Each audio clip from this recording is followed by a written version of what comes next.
¿Qué tal? ¿Cómo están? Yo soy Gonzalo Otero, cineasta, director, guionista. Enseño en EPIC y soy asesor académico de la carrera, acá de carrera de cine, dirección de cine.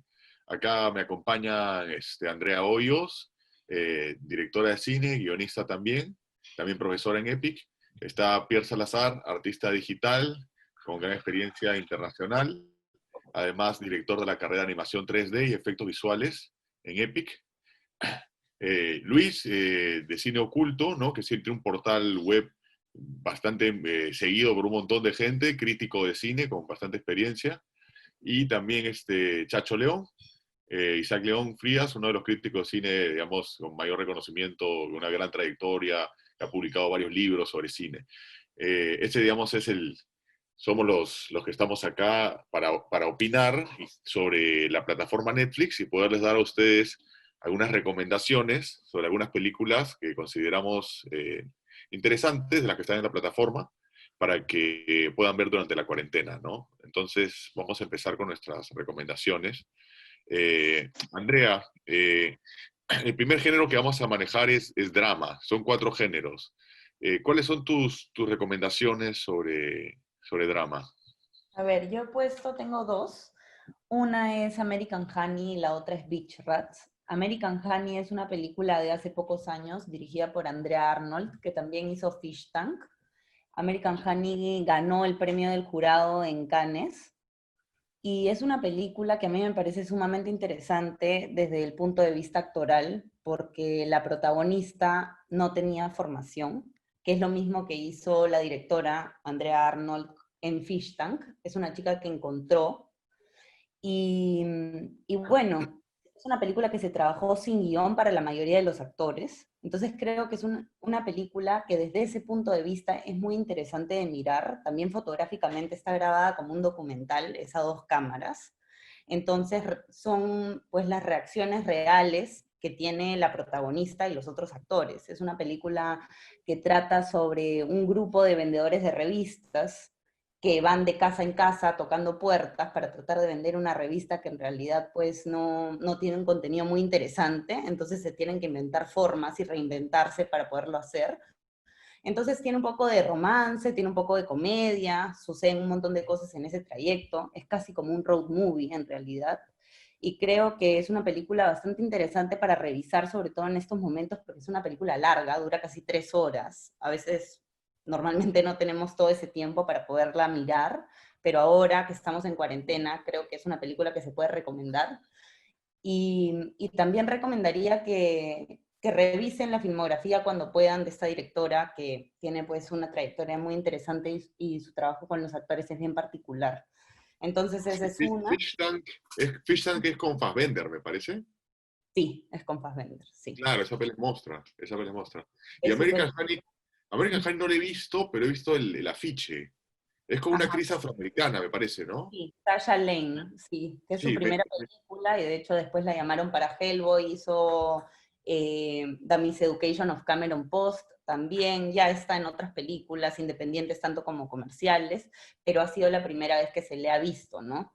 Y también actúa en esta película, American Honey, actúa Sasha LeBoff, LeBoff, ¿cómo se llama? Sí, ya, actúa él, que un poco lo que hace es guiarla durante la película, ¿no? Porque hay muchos de los personajes que son no actores, entonces han escogido a 2 actores bastante profesionales que los guían durante este viaje, ¿no? Entonces es muy interesante desde el punto de vista, como les digo, de dirección para mirarla, ¿no? y, Y bueno, y se siente esa diferencia, esos tonos de los actores, se sienten el actor, digamos, natural, innato, versus el actor de formación, o han logrado un tono bastante equitativo. realmente es bastante equitativo porque creo que estas personas que no tienen formación son bastante parecidas a los personajes. Entonces, claro, las reacciones que tienen o sus comentarios o lo que fuese, o el simple hecho de meter una broma, es todo muy natural. Entonces, creo que se han buscado justamente a personas que puedan encarnar estos personajes, ¿no? Entonces, por eso es que no se siente, ¿no?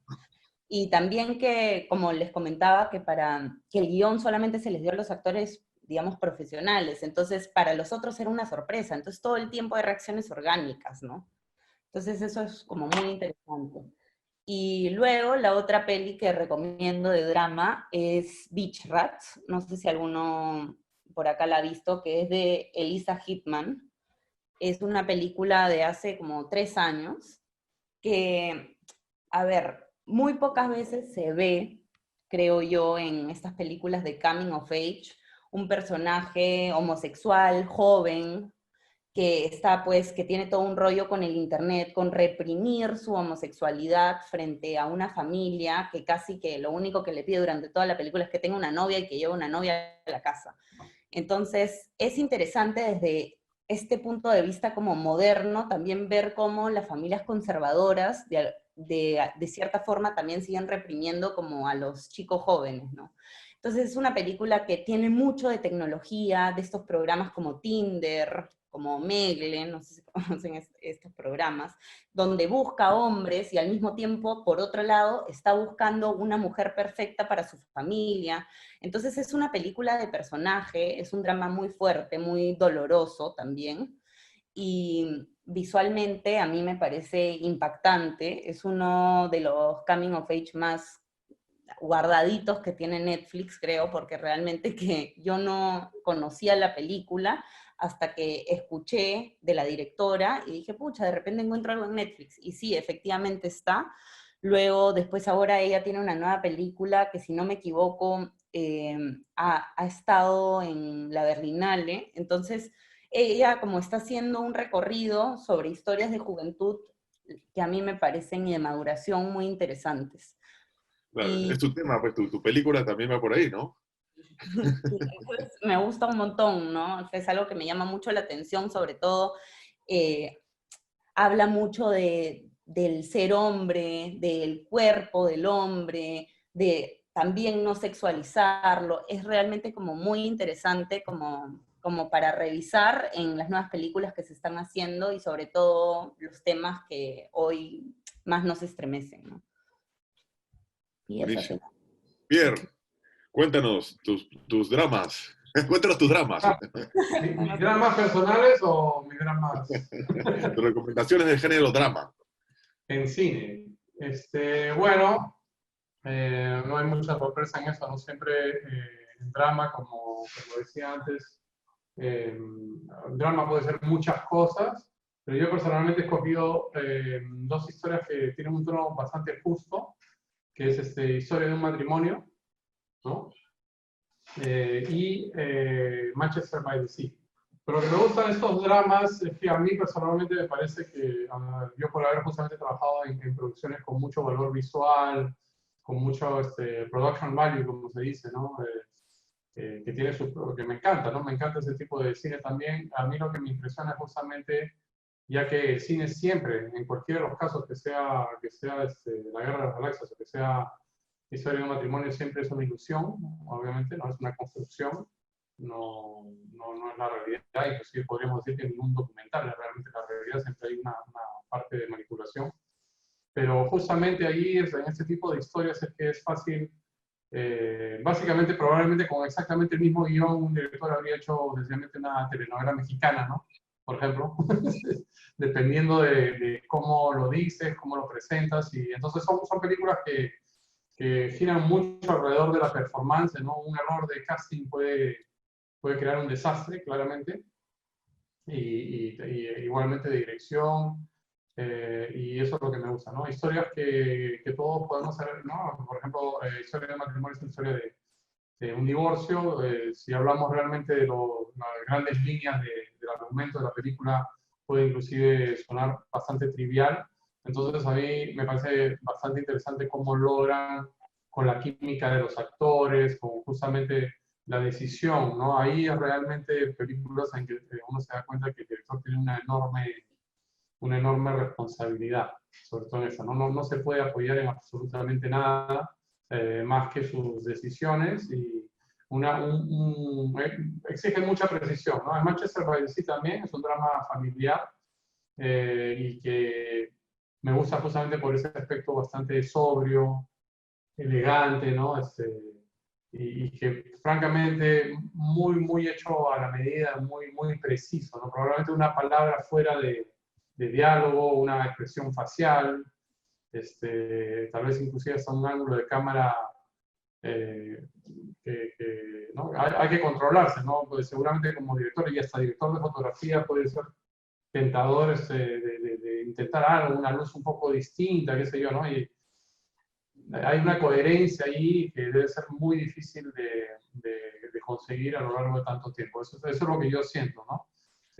Porque técnicamente también, o sea, si uno habla de los grandes rojos, en un caso es la historia de un divorcio con todo lo que todos nosotros como padres o como hijos hemos probablemente vivido o es bastante trivial.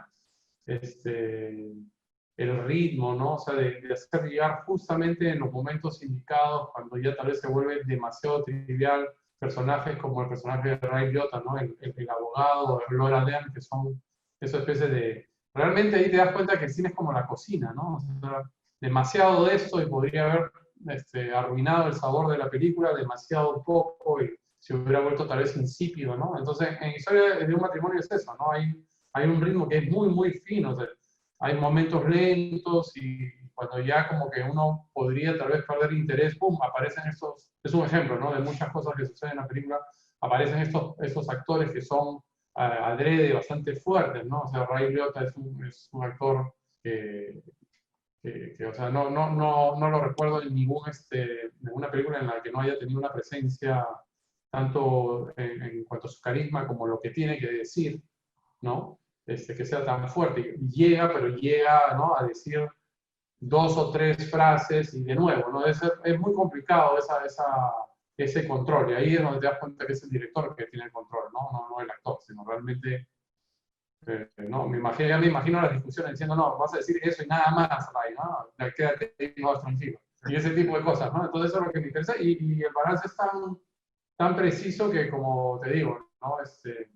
El argumento en teoría podría ser una telenovela mexicana cualquiera, en el papel, ¿no? De qué cosa vamos a hablar y qué cosa van a decir. Otro actor, otro ángulo de cámara. Pero una telenovela mexicana con un guionzazo, ¿ah? No, o sea, ese es el tema. Es que inclusive, o sea, claro, hay elementos de guión que sí, estoy de acuerdo contigo, son finos, ¿no? Diálogos y todo lo demás. Pero si hablamos realmente de la estructura en sí, yo estoy seguro que si otro actor, otra luz, otras direcciones de dirección, otra edición, otro valor de producción también, porque el hecho de las locaciones también es un valor de producción que sean sutiles o que sean, ¿no?, despampanantes o que sea la música, cosas así. Sí, yo pienso que otras direcciones pueden transformar este mismo guión en algo, en una telenovela, como es otra película que tiene, que me da esa impresión también, ahora no me voy a expandir sobre eso, es Roma, ¿no? Roma es una película también que en manos de cualquier otro director habría sido pues el Chavo del Ocho, literalmente, ¿no? Entonces, tal cual, entonces es difícil. Y Manchester by the Sea, ¿no?, para terminar, también lo mismo, la actuación muy fina, muy precisa, del mejor de los hermanos Affleck, para mí, ¿no? Es muy fino, ¿no? O sea, ya ahí te das cuenta también, por ejemplo, de la actuación, la gran ventaja de un verdadero actor de cine, ¿no? Versus, no sé, alguien un poquito más histriónico. Ya no funcionaría, ¿no? Es un problema que a veces tenemos en el cine peruano, ¿no? Hay que decirlo también, ¿no? O sea, que tú sabes que Affleck, o sea, sabe que la cámara va a captar pues un movimiento de pestaña, no necesita hacer más y lo sientes, ¿no? Entonces lo hace mucho más natural y la conexión con su familia es también igual. Ahí en este caso es el efecto opuesto a Historia del matrimonio. Suceden cosas un poco extremas, ¿no? Un drama familiar, un accidente, no les voy a spoilear, un accidente, una muerte bastante extrema, pero para contrarrestar eso, todo el resto de la película es bastante sobrio, es bastante apagado, como para que no se vuelva pues una película de acción, ¿no? Entonces esas son mis dos preferencias personales. Obviamente, como seguro muchos de ustedes van a decir, hay muchas cosas que escoger, así que por definición siempre es difícil escoger un ganador, ¿no? Pero ya, esas son las mías. Buenísimo. Luis, cuéntanos, ¿cuáles son tus 2 elecciones dentro del género drama? Hola, buenas noches con todos. He elegido dos películas. Primero, La Trinchera Infinita, una película española protagonizada por Antonio de la Torre. eh, ya, bueno, conocido por películas como El Reino, Que Dios nos perdone, Tarde para la ira. Es una película ubicada históricamente en el inicio de la Guerra Española, en los años 30. Entonces, eh, habla sobre una pareja recién casada, en la que, bueno, se casan, pasan unos meses, no pasan ni un año, y explota la guerra española y él tiene que huir. Es perseguido por algunas circunstancias que se cuentan en la película, y su esposa lo esconde. Y ellos cavan un hoyo para que él pueda esconderse ahí. Bueno, y permanece escondido por más de 30 años. Entonces, esta película, bueno, la he elegido porque, aparte que es un drama muy intenso, es bastante asfixiante, te hace entrar en el personaje, te hace sentir, te identificas con él, porque, bueno, es bastante triste lo que él pasa, no solamente él, sino la pareja. Es una película, hace un tratamiento especial al dolor, al sufrimiento, a la persecución que viven ellos en ese momento, por eso la eligió. La película es 37 segundos, es una película japonesa. Cuenta la historia de una jovencita de aproximadamente 20 años. Ella sufre parálisis cerebral. Ella está en silla de ruedas y ella es una artista del manga. Dibuja manga para una influencer, se podría decir. Pero este influencer se vende bueno, en redes sociales, en Instagram, en Facebook, se vende como si ella fuera la artista que dibuja esos mangas, cuando en realidad la que lo dibuja es la niña, esta jovencita que es como su asistente, pero en realidad hace todo el trabajo, la otra se hace famosa por esto. Y esta jovencita, Yuma se llama, que tiene parálisis cerebral, se da cuenta, se siente un poco mal por lo sucedido, se siente un poco dejada de lado y quiere convertirse en ella artista para valerse por sí misma. Y es así como postula a una revista también de manga, pero es hentai. Es, bueno, para adultos, obviamente. Entonces ella llega, la directora, la persona que la entrevista, la mira, ve los dibujos y dice, está muy bien, están muy bonitos, y le pregunta a Yuma, a la niña, le pregunta si ella ha tenido sexo alguna vez. Ella le dice, no, no he tenido sexo. Ah, ya, entonces le dice, cuando tengas sexo regresas. Porque obviamente, si no tenía ninguna experiencia sexual, no podría plasmar algunas cosas en el hentai. O sea, todo sería teoría o todo lo que veía, lo que ve en televisión. Y es así como Yuma se enfrasca en una travesía de descubrimiento sexual. Es increíble cómo ella, siendo una persona de parálisis cerebral que se mueve por silla de ruedas, intenta autodescubrirse sexualmente, ¿no? Esa parte me parece genial, porque aparte ella tiene una madre sobreprotectora, una madre que la cuida, que no la deja ni vestirse sola. Entonces esta jovencita eh, cambia toda su vida a raíz de ese momento, ¿no? La primera mitad de esta película es increíble, es bastante dramático, es bastante fuerte. La segunda mitad ya es un poco más sentimental, ya viene un poco más, porque ya tiene algunos encuentros con personas que no veía hace mucho tiempo, pero en realidad es una película bastante fuerte visualmente. Lo anecdótico es que la protagonista en realidad tiene parálisis cerebral. Entonces eso también es un plus para esta película, porque no es una actriz, sino es una persona que realmente pasa por eso. O sea, ambas películas que estoy recomendando, tanto La Trinchera Infinita como 37 segundos, están disponibles para que la puedan ver en Netflix. Bueno, y ambas son recomendadas. La primera, La trinchera infinita, dura 2 horas y media, pero no se siente.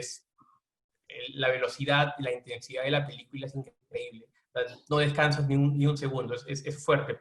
Podría haber entrado incluso hasta en acción, pero es un drama muy fuerte en la que el protagonista no descansa porque está encerrado en este hoyo, no tanto como misterio, como una película de misterio, sino sufriendo, realmente sufriendo el encierro, sufriendo el no poder ver a su esposa o sufriendo por permanecer ahí 30 años. Entonces esas dos películas son las que recomiendo. Chévere, Luis, gracias. Chacho, ¿cómo Sí. estás? Hola, ¿cómo están todos? Ya, quiero comenzar reforzando la recomendación de Lucho de la película La trinchera infinita, que además es una película que de alguna manera tiene que ver con el clima que estamos viviendo actualmente, con la diferencia de que, claro, es una cuarentena de 30 años para el protagonista, una película sobre encierro, pues es buenísima. Bueno, yo he escogido dos películas de los años 80, ¿no? No soy acá el más veterano, bueno, he ido un poquito más lejos en el tiempo. Dos películas que tuvo mucha sonoridad en su momento, que es la película argentina, La historia oficial.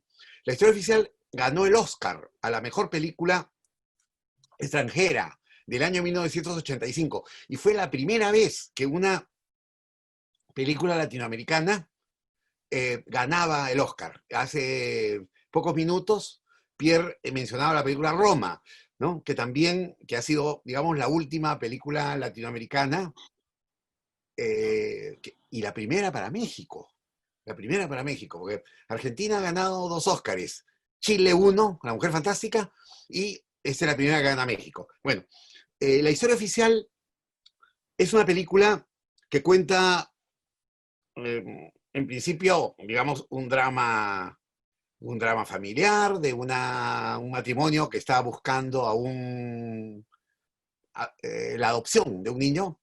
Están protagonizados por 2 buenos actores argentinos, muy veteranos, ya en estos momentos, ¿no? Él es Héctor Alterio, que trabajó también en España, y ella, Norma Aleandro. Incluso tuvo alguna vez alguna pequeña actuación en un trabajo de video que se hizo acá en el Perú. Pero en la búsqueda de esta adopción, la película se abre a una historia que tiene un trasfondo oculto, y es el de la represión durante la dictadura argentina, de los años que fue del año 76 hasta el año 82, ¿no? Después del fracaso de la guerra de Malvinas para el régimen militar argentino. Entonces es un drama político, digamos, es un drama político, pero hecho con mucho oficio. Los actores, tanto los protagonistas como los otros, digamos, muy adecuados a sus personajes.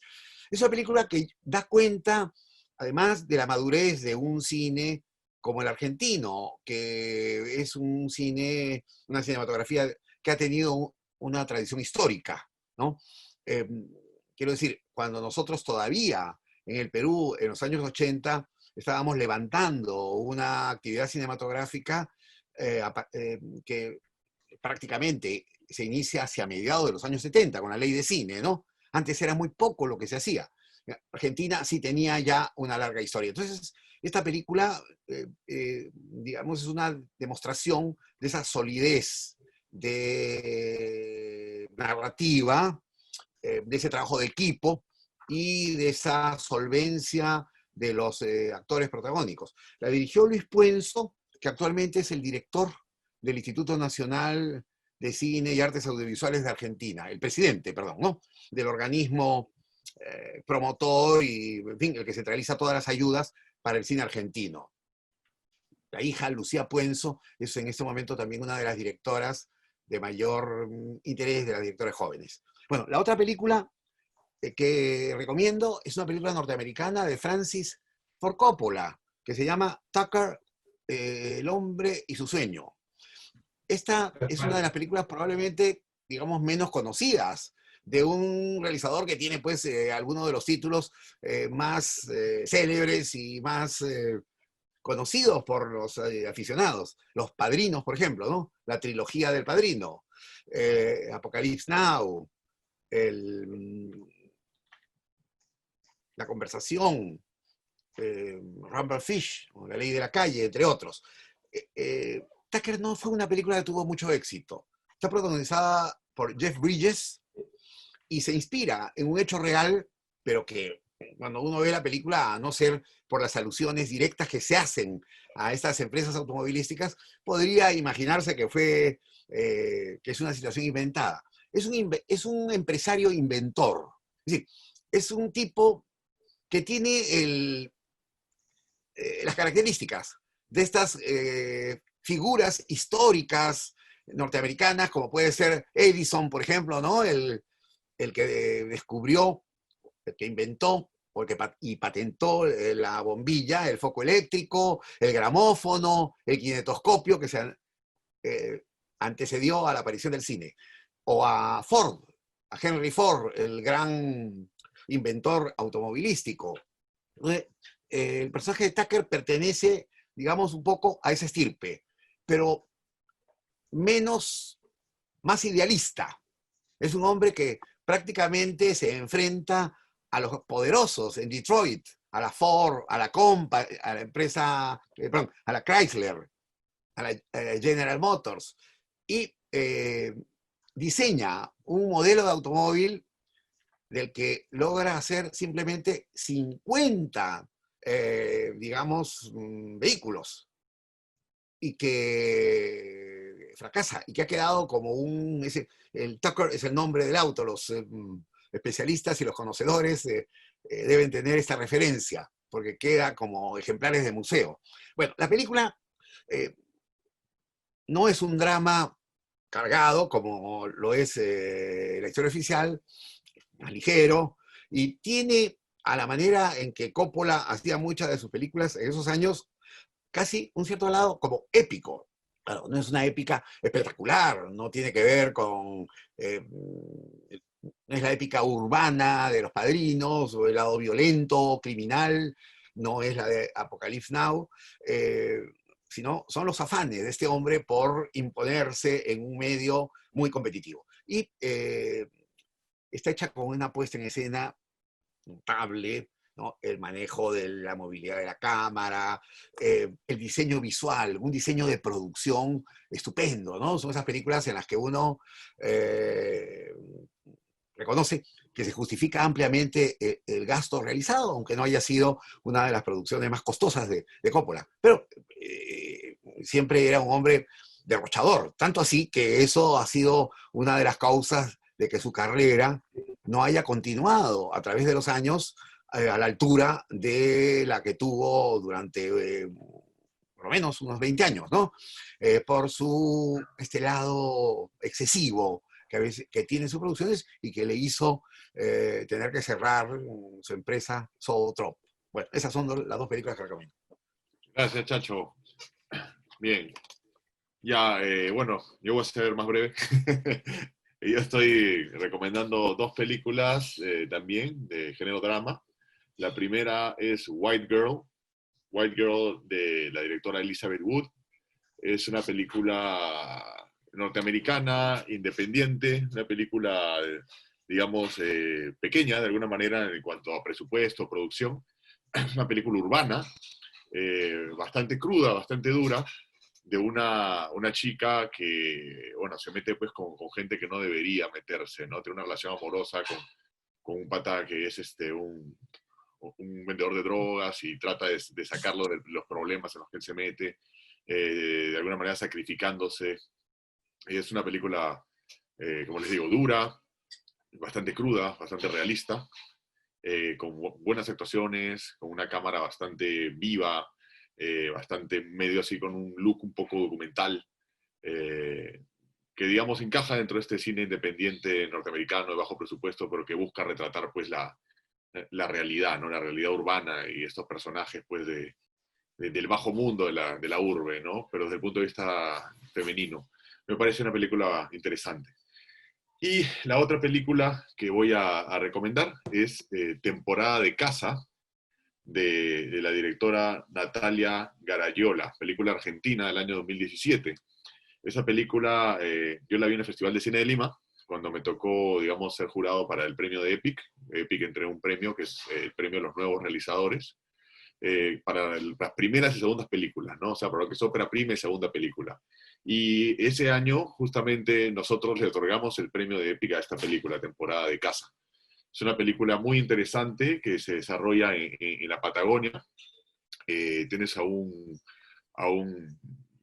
chico, un adolescente, que ha sido botado del colegio y que tiene problemas con su familia y termina teniendo que ir a ver a su padre, ¿no? Su padre es como un guardabosques, una cosa así, en la Patagonia, en un lugar salvaje, y él tiene que ir a quedarse con su papá biológico, a quien prácticamente no conoce, y tienes toda la adaptación de este chico a la nueva familia del padre y al mismo entorno salvaje en el que se encuentra. Entonces tienes un chico que es un chico problemas, adolescente, en la adolescencia, que no encaja en ningún lugar y que tiene que tratar de encajar en un nuevo entorno, y es un entorno también salvaje, hostil, muy interesante. Y a través de esta relación con el padre que se va desarrollando, él comienza no solamente a mejorar, digamos, como persona, sino entiende también cómo relacionarse con la naturaleza, cómo amar a la naturaleza, ¿no? Entonces es una película argentina bastante interesante, Temporada de Casa. Bueno, pasamos al siguiente género, ¿no? Que es el género fantástico. Acá, como dentro de este paquete, hemos puesto las películas que podrían estar dentro de lo que es fantasía, ciencia ficción y terror, ¿no? Empaquetado todo como género fantástico. Entonces vamos en el mismo orden. Comenzaría Andrea. Bueno, yo quiero comenzar recomendándoles Atlantique, que es una película de Mati Diop, que es una directora franco-senegalesa. Es una película que ganó el año pasado el premio del jurado en Cannes también. Y bueno, la película va sobre una chica súper joven en Dakar, que es la capital de Senegal. La película sucede ahí. Es esta chica que es muy joven, pero tiene un matrimonio arreglado. Entonces está enamorada, tipo historia Romeo y Julieta, está enamorada del chico incorrecto, ¿no? Y se va a casar súper joven con este chico con el que le han arreglado el matrimonio, que es casi un señor, no, su edad no es muy cercana a la de ella, y ella se encuentra en esta frustración de que está muy enamorada, ¿no? Y bueno, la película toma un giro, no quiero ser spoiler, ¿no? Pero toma un giro fantástico en algún momento, que te lleva más o menos a la relación que ella tiene con él. Y, a ver, pasa paralelamente, dentro de toda esta historia de romance, paralelamente este chico del que está enamorada, del que realmente sí está enamorada, es un trabajador de una inmobiliaria muy importante en Dakar. Entonces, este chico trabaja con un grupo de amigos muy grande, todos son muy cercanos en este lugar. Trabaja con este grupo de amigos y lo que sucede es que no les están pagando. Entonces van 4 meses que ellos están en paro, que no reciben dinero, y se intentan rebelar y los desaparecen. Y eso pasa en los primeros minutos, los primeros 15, 20 minutos de la película sucede esto. Ahí es cuando ya se vuelve Romeo y Julieta y la historia empieza a volverse fantástica, ¿no? No quiero ahondar más porque creo que puedo arruinarles la película. Se llama Atlantique, está en Netflix, y bueno, visualmente es muy interesante. Hay esto entre el desierto y el mar, como les digo, este amor imposible. Es una historia pues también de amor, de liberación, que creo que también es una historia como muy actual igual, ¿no? Muy actual en todas partes, pues donde la situación de la mujer es diversa, igual en el mundo, pero creo que es este intento de poder pues liberarte. Entonces me parece una película actual, dura también, y que visualmente a mí me parece impactante, ¿no?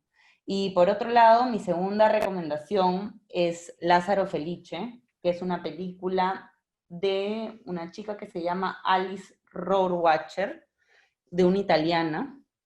Esta película sucede en un pequeño pueblo en Italia. Es Lázaro, o sea, la historia básicamente es sobre Lázaro, que es un joven que vive como en una especie de casa comunitaria de granjeros que están esclavizados por una especie de marquesa. Y viven esclavizados dentro de este pueblo, haciendo los trabajos para ella, trabajándole la tierra, dándole alimentos, y pues están totalmente marginalizados, ¿no? Y también pasa algo durante la película que toma este giro fantástico, y lo muy interesante de aquí, a comparación de Atlantique, que lo que tiene Atlantique es que es muy obvio, es tan fantástico que te lleva hasta el terror. Aquí es una fantasía muy sutil, ¿no? O sea, todo el tiempo tú sigues mirando la peli y sintiendo que no rompe, ¿no? Que en ningún momento rompe. Es muy interesante la película por ese lado. La fotografía también permanece, entonces la historia te lleva y ya estás adentro de esa fantasía y no te das cuenta realmente si es una fantasía o no, que creo que es muy interesante.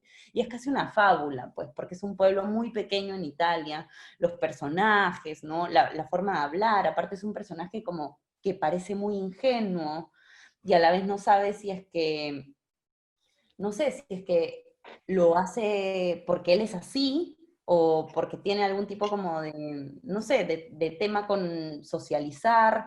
Entonces es un personaje realmente como inocente, no es ingenuo, pero es muy inocente y que hace que sientas una empatía como muy grande por él durante toda la película. Entonces a mí me parece una película como muy bonita y como les digo, muy orgánica todo el tiempo, ¿no? Entonces esas serían mis recomendaciones de fantasía.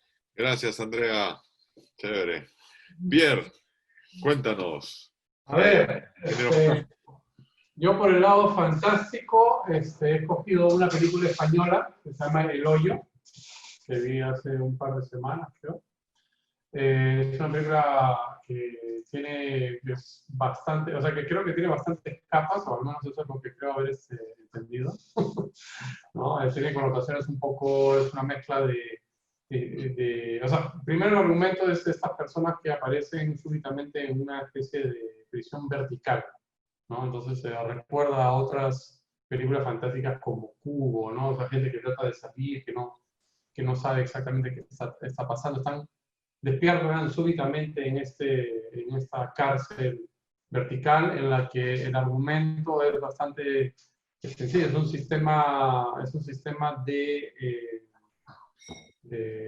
clases sociales, de cierta manera, ¿no? Es, una parte de la lectura, no les quiero spoilear tampoco, pero una parte de la lectura es ese tema de clases sociales, ¿no? De la gente que está arriba, a nivel de una cocina de restaurante gastronómico, y la gente que está en la prisión, que está en este hoyo, ¿no? Es como un pozo, digamos, y hay dos prisioneros bueno, en algunos niveles hay más que eso, pero básicamente son dos prisioneros por nivel y que se quedan durante un mes, creo que más no recuerdo, se quedan un tiempo ahí. Y luego sencillamente se duermen y aparecen, al parecer al menos, aparecen aleatoriamente en un nivel más alto o más bajo. Y todo el argumento es que los pisos más altos de que al principio además no sabemos, igual no les voy a spoilear, son muchos niveles, ¿no? Y sabemos que los que están más cerca del origen de la comida, o sea, de esta cocina gastronómica, en la cual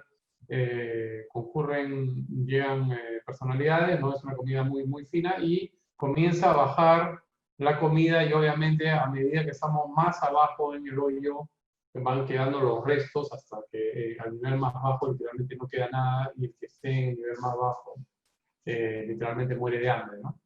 Entonces hay una idea que es a la vez cine fantástico, es una crítica de la sociedad de consumo y también hay, o sea, búsquenla y si quieren me contactan y me dicen qué opinan, pero la pista está en los números, ¿no? En el número de la celda en la que comienza la película, que es la celda número 48, así que busquen referencia al número 48.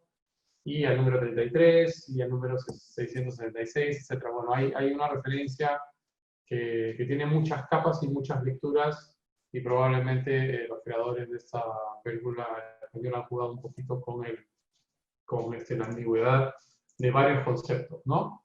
Algunos lo ven estrictamente como una crítica social, pero hay elementos religiosos también y una mezcla bastante ecléctica de personajes y de actores que yo no había visto en algún lado. Tal vez no soy un especialista del cine español, tal vez sean muy conocidos por otro lado, pero creo que también, al menos no los había visto antes, algunos de ellos, así que son interesantes, inquietantes y muy bien dirigidos. Y con finalmente relativamente pocos recursos, ¿no? Que es bonito también este tipo de... Tiene una vibra un poco de estas películas de... Bueno, obviamente el valor de producción es mayor, con una mejor fotografía más actual, ¿no? Pero me llevó a querer volver a ver algunas películas de ciencia ficción o de fantasía de los años 70, ¿no? Que tenían que trabajar con poco, ¿no? No tenían VFX, no tenían el monstruo, no tenían las naves. Entonces eran películas de ciencia ficción basadas más en los personajes y en la atmósfera, realmente, en texturas, en cosas así, ¿no? Y la historia se presta bien a eso. Hay un poco de todo, un poco de gore, un poco de fantástico, un poco de crítica social. Entonces, El Hoyo. Y otra película que recién me doy cuenta mientras hablo que tiene algo similar, es un poquito más sofisticada visualmente porque este es más sci-fi, más ciencia ficción, entonces hay obviamente un poquito de tecnología, de robot, un poco automáticamente hay un poco de VFX, pero es I Am Mother, ¿no? Soy madre, que es muy interesante, una película australiana, bueno, australoamericana, pero de producción australiana, filmada en Adelaide, que es en el sur de Australia. Y todo ocurre, también es una película en la que estamos encerrados en un búnker, en un mundo postapocalíptico en el que no entendemos muy bien qué ha sucedido, y tenemos un robot que se dedica a proteger a una de las sobrevivientes, ¿no?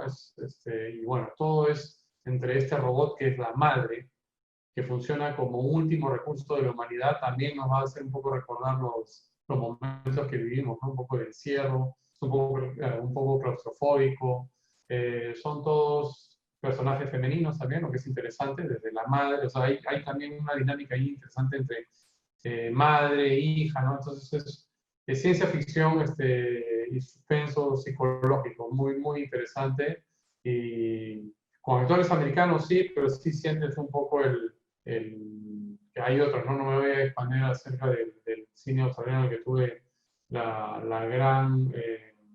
gran privilegio de participar, ¿no? Mucha gente olvida o sea, es un país pequeño, ¿no? Y que muchas veces yo en Epic justamente cito como referente, porque si bien son anglosajones, ahí para la comparación. Es un país que es en muchos puntos similar al Perú, ¿no? Es 30 millones de habitantes.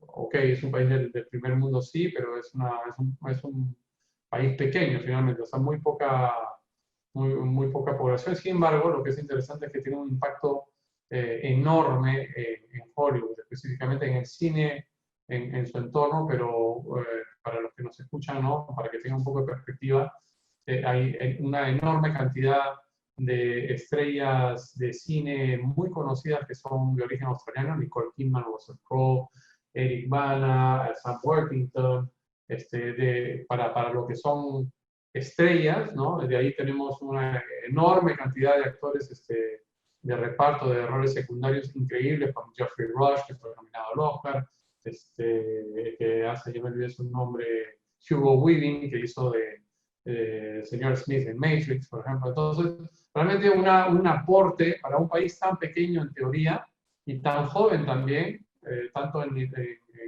nivel de historia mundial como a nivel de historia del cine. Es un ejemplo sobre cómo ellos se han estructurado como industria, y hay otro ejemplo también a 3 horas de vuelo de Sydney, por ejemplo, que es Nueva Zelanda, con la enorme cantidad de producción para un país aún más pequeño, 6 millones de habitantes, ¿no? Entonces, nada, es eso.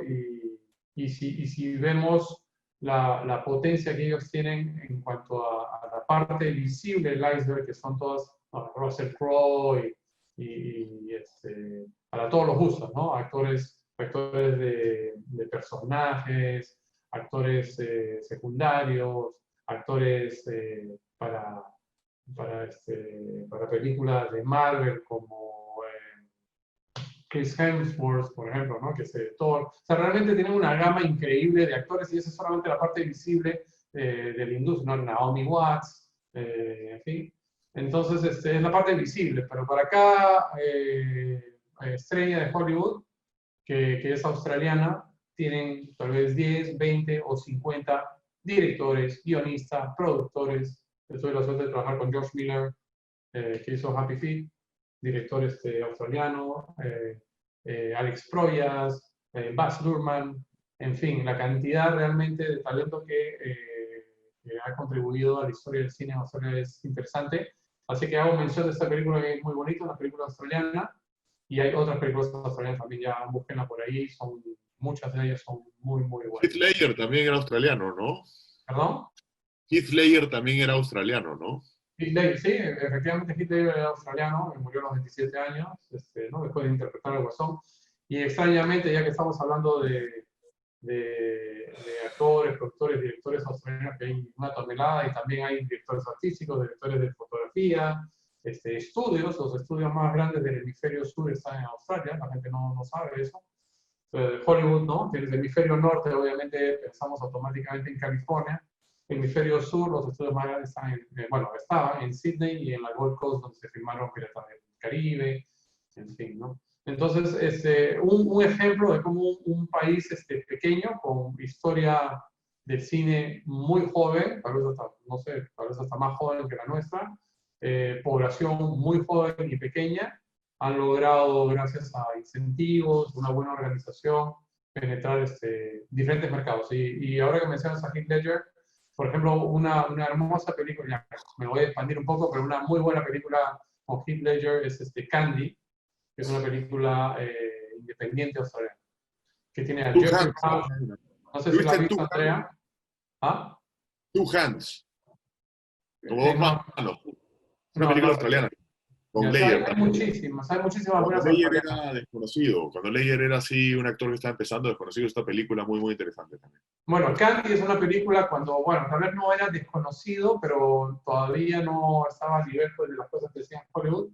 Y es interesantísimo porque esta película Candy, que recomiendo también, ya nos vamos un poco, que es un drama muy fuerte, es con Heath Ledger, Jeffrey Rush, que ha ganado el Oscar también, o ha sido nominado al Oscar, no recuerdo si ganó.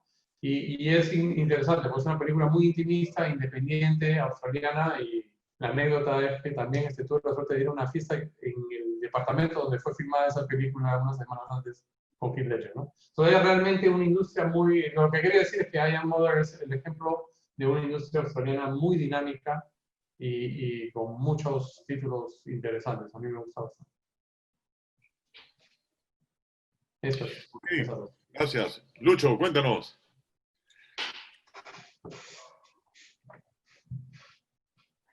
Entre fantástico, Lucho, ¿cuáles son tus recomendaciones? Creo que no nos escuchan. Sí, ya los escucho ya. Para el género fantástico, o bueno, género de terror, en este caso, he elegido dos películas. Primero, la argentina Aterrados, del año 2017. Esta película se estrenó aquí en Perú sin mucha gloria. Yo la conocí porque hay un festival de terror que yo sigo mucho, que es el Mórbido Film Fest, un festival mexicano. Esta película ganó a Mejor Película en este festival, y es así como la conocí, pero no la habían estrenado todavía hasta que llegó aquí. Afortunadamente la trajeron, lamentablemente llegó y la sacaron a la primera semana, casi no fue nadie al cine porque es algo común en estos casos que no saben promocionar a veces lo que tienen. A veces cuando han llegado muchas películas al cine, no saben de repente el buen material que tienen y la venden como cualquier otra película. Si hubiera sido de repente de otro país, la hubieran llamado esos títulos genéricos de siempre y no hubiera pasado nada. Esta película la recomiendo. Es una película argentina. Cuenta unos extraños sucesos en Argentina. Todo comienza cuando, bueno, no es un spoiler, porque comienza así. Un niño es atropellado y luego el niño regresa de la vida. Los muertos comienzan a revivir, comienzan a desaparecer varias personas, se escuchan ruidos extraños en las casas, entonces toda la ciudad se comienza a sumergir en un misterio, en algo que no saben qué cosa pasa, y es ahí cuando contratan unos investigadores. Algunos eran policías, detectives, y también, por otro lado, también contratan investigadores paranormales. Entonces, para ver obviamente qué es lo que pasa, porque por un lado piensan que las desapariciones son simplemente secuestros o delincuencia o algo criminal, pero también está por el otro lado que piensan que sí es algo paranormal, porque bueno, no pueden creer que los muertos regresen a la vida. Entonces, esta película la recomiendo, es una película argentina del año 2017. Y la segunda película que recomiendo es The Host, de Bong Joon-ho.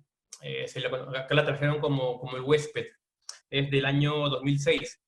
Esta película yo la conocí en el año 2009, cuando Quentin Tarantino hizo un video recomendando sus 20 películas favoritas desde que él inició como cineasta, desde el 92. Entonces él hizo una lista de 20 películas y estuvo esta y Memories of Murder también de Bong Joon-ho, ambas estaban en esa lista. Entonces yo la conocí, la busqué y la vi. Es una película como las películas que ya nos acostumbra a hacer Bong Joon-ho, tiene mucho de esa crítica ecologista, esa crítica animalista, ya que El Huésped o The Host comienza cuando unas compañías arrojan productos químicos al agua, al mar. Años después de esos desechos químicos nace un monstruo. Este monstruo comienza a aterrar a la ciudad de Seúl, es una película surcoreana, y bueno, ese monstruo secuestra a una niña. Bueno, y el desenlace es que la familia de la niña y bueno, parte de la ciudad quiere rescatar a la niña. Es una película bastante caótica, tiene mucho de humor negro, como Bong Joon-ho ya nos ha acostumbrado.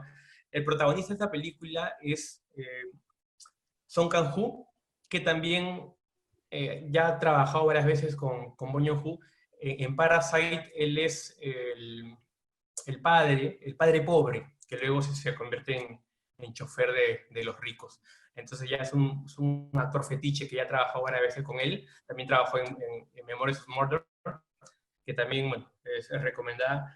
Y esos dos, Aterrados de Argentina y The Host de Corea del Sur. Esas dos son las que recomiendo. Muchas gracias, Lucho. Chacho, danos las tuyas, por favor, las tuyas recomendaciones. Bueno, he coincidido en la segunda con Lucho, porque también, de haber sabido, hubiera propuesto otra, pero ya mandé mi lista sin conocer las otras, de tal manera que, bueno, pues se podría terminar coincidiendo. Entonces también recomiendo The Host. Creo que yo agregaría simplemente dos cosas. La primera es decir que The Host un poco recupera una vieja tradición del cine oriental, de estos monstruos que salen del mar.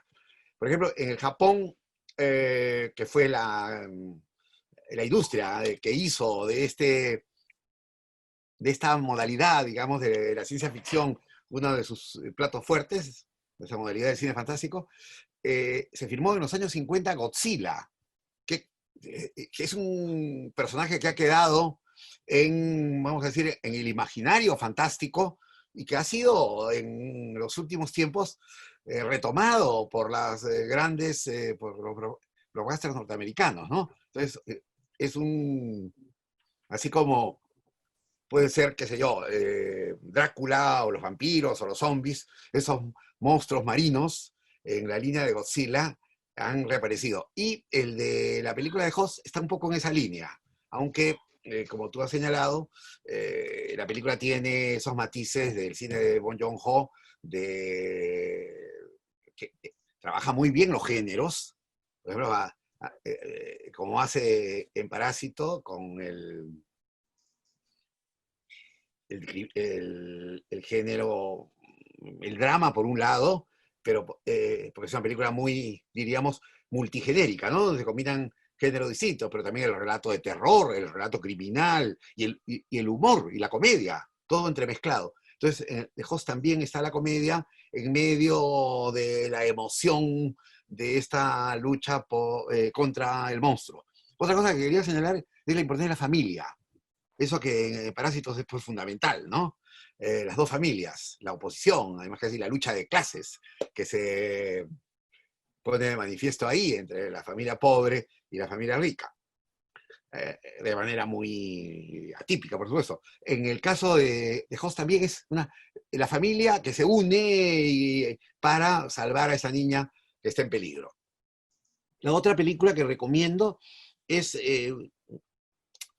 una película que dirigió John Carpenter con Kurt Russell, La cosa de otro mundo, o El enigma de otro mundo, como se tituló acá entre nosotros. Es un remake de una película norteamericana de los años 50.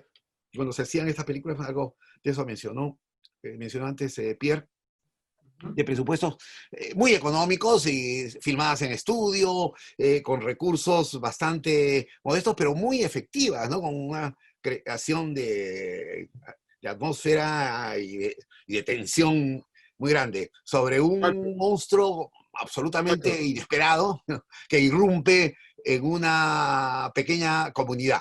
Tres veces esa película, Chacho, porque tienes la de los 50, tienes la de los 80 y hay una La Cosa que es posterior, que es un remake después, ya de este siglo.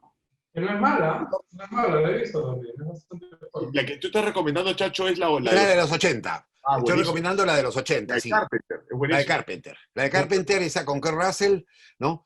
Que, bueno, como la anterior, se ambienta en la Antártida, en una base científica, científico-militar, y ahí también el monstruo que ataca, ¿no? Muy buena. Son estas fantasías apocalípticas, destructoras, que igualmente vienen a cuento en este clima que vivimos, ¿no? Donde hay una suerte de monstruo que nos está atacando. Solamente que es un monstruo mucho más invisible, no tiene la entidad física de estos monstruos como el de Host, que también podríamos decir, ¿no? Esos ataques que son absolutamente imprevisibles, no anunciados, sorpresivos, y que terminan amenazando, en estos casos concretos, a una pequeña comunidad, y en el otro caso a una ciudad de Seúl, finalmente, ¿no? La que puede quedar destruida por la acción del monstruo. Y en el caso que vivimos nosotros, es un monstruo que tiene pues alcance planetario. Pero son películas que de una u otra manera nos ponen en situación, o por lo menos ilustran de una forma más metafórica y más, diríamos, ciertamente pues fantástica. Estamos en el reino de lo fantástico, una situación como la que estamos viviendo, que no por nada se ha escrito mucho o se comenta mucho sobre la pandemia que nos azota, tiene que ver también con estas pesadillas, con estas fantasías, con estas visiones de ciencia ficción, ¿no? Que por primera vez tiene un alcance pues tan grande como el que estamos viviendo en este momento. Nunca ha habido una cuarentena universal como la que se ha experimentado y la que se sigue experimentando, con mayor o menor rigor en unos y otros países. Ok, gracias, Chacho. Bueno, me pasó algo. Lo que pasa es que yo también tenía Aterrados en mi lista, la película argentina. Es una de las películas de terror que he visto en los últimos años que me gusta muchísimo. Pero sí tuve el tiempo o sea, sí pude revisar que Lucho lo había puesto en su lista. Así que tomé un backup ¿no? Así que ya no voy a hablar de Aterrados, por más que también lo recomiendo, es una gran película. Pero voy a hablar de otras dos películas también de terror. A mí me encanta el terror. Mi ópera prima como largometraje, que está en postproducción, es una película de terror. Así que las dos recomendaciones que traigo también son de ese género. Terror, que está dentro del fantástico que hemos empaquetado esta vez. La primera es una película que se llama Raw, ¿no? Como crudo, R-A-W, Raw, del año 2016, ¿no? De la directora Julia Ducournau. Es una película de Francia, Bélgica e Italia. A mí me parece una película muy, muy creativa, muy novedosa, que tiene un enfoque muy, muy personal. Tenemos a la protagonista, que es una chica que está estudiando veterinaria. Digamos, se va de su casa, porque la universidad donde va a estudiar veterinaria es como un internado. Y sus papás también son veterinarios los dos, y esa es la universidad donde han estudiado sus padres. Entonces llega a este lugar en el cual tiene que, digamos, adaptarse a un nuevo espacio. Y esta chica ha sido criada, digamos, como que dentro de casa, con una dieta vegana, no le han dejado nunca comer carne, y cuando llega a este lugar tiene que pasar por un rito de pasaje, ¿no? En la cual hacen comer carne. Al principio ella no quería, pero finalmente lo tiene que hacer, y en ella se despierta una especie eh, de hambre sobrenatural por devorar carne, ¿no? Y comienza a perder el control. Entonces hay un lado como animal que comienza a salir de la protagonista. Es una película, como les digo, muy, muy interesante porque de alguna manera el monstruo es el protagonista, si lo ves de esa manera. La atmósfera que crea en los espacios, la fotografía, el misterio en torno a la transformación física y psicológica que sigue la protagonista también es muy interesante, y se va develando, comienzas a ver cosas que habían hecho, o sea, a darte cuenta que hay algo en su familia ahí, pero ya no voy a spoilear, pero es muy buena película, la recomiendo. Y la otra que podría recomendar se llama It Comes at Night, ¿no? Viene de noche, del año 2017, de Trey Edward Schultz. Esta película es una película de terror también, medio posapocalíptica, nos lleva un poco también en ese aspecto a la situación en la que nos encontramos. Digamos, el protagonista o los protagonistas son una familia. Bueno, el protagonista es como el padre de esta familia, que se han recluido como en una casa, en un entorno natural, como en un bosque. Y ha habido en el mundo algo que digamos, ha acabado con la gente, y hay una paranoia completa. Pero lo interesante de esta película es que nunca te muestran al monstruo. O sea, estás encerrado en esta especie de cabaña con todas las puertas cerradas y con un miedo o sea, digamos, de lo que puede venir de afuera, sin que tengas claro de qué realmente estás teniendo miedo. Entonces hay un trabajo de atmósfera espectacular. Bueno, no voy a spoilear la película, pero digamos, lo interesante de la película, como les digo, es eso, es el terror psicológico que crea, el trabajo de la atmósfera, el encierro, el miedo, digamos, a lo que ingresa dentro de tu hogar, y a tratar del papá de defender a su familia, ¿no? En esta situación apocalíptica en la que se encuentran. Así que esas serían mis recomendaciones. Pasamos entonces al tercer género, el género policial o criminal, y comienza Andrea. Bueno, a ver, para empezar con el género criminal, tengo de recomendación un documental, es una película documental que se llama Amanda Knox, o Amanda Knox. Es una película producida por Netflix. Trata de la historia de una chica estadounidense que tiene 20 años y viaja a Italia a estudiar, a quedarse allá. Y bueno, alquila un cuarto en una casa común de roommates. Y pasan unos meses mientras que está ahí, pero durante los primeros meses se enamora de un italiano. Se enamora de un italiano y a los 5 días sale la noticia de que una de sus roommates ha sido violada y asesinada. Y bueno, se entera de que ha sido violada y asesinada, y al poco tiempo, a la semana, la culpan a ella de este asesinato. bueno, la película más o menos que empieza ahí, ¿no? Eso sucede en los primeros minutos.